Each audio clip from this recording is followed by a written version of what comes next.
कल रोजी बहन का कमेंट आया था कि दीदी गोसाई गीत सुनाइए, तो आज मैं गोसाई गीत सुना रही हूँ कमेंट में।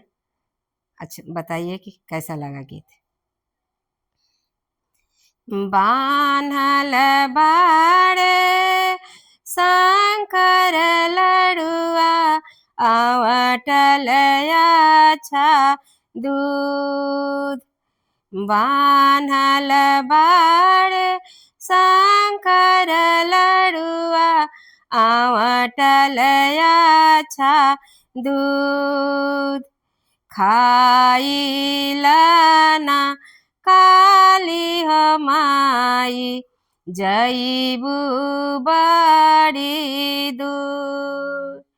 खाइलना सोखा हो बाबा जईब बड़ी दूर। बान्हल बाड़े शंकर लड़ुआ आवटल अच्छा दूध। बान्हल बाड़े शंकर लड़ुआ आवटल अच्छा दूध। खाइलना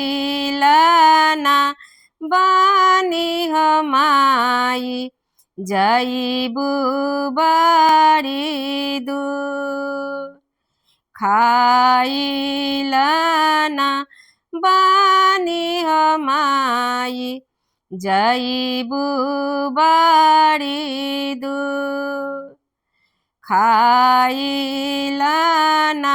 बरहम हो बाबा जईब बड़ी दूर।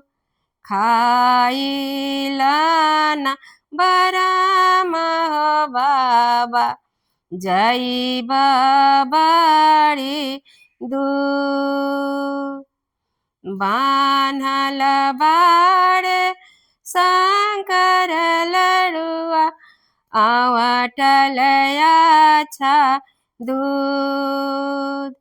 बान्हल बाड़े शंकर लड़ुआ आवटल अच्छा दूध। खाइलना गौरा हो मैया जईबू बड़ी दूर। खाइलना लक्ष्मी हो मैया जईबू बड़ी दूर।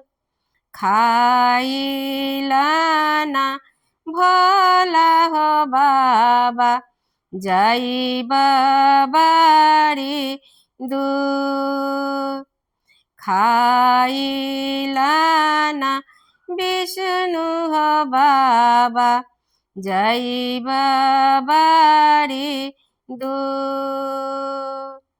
बान्हल बाड़े शंकर लड़ुआ आवटल अच्छा दूध।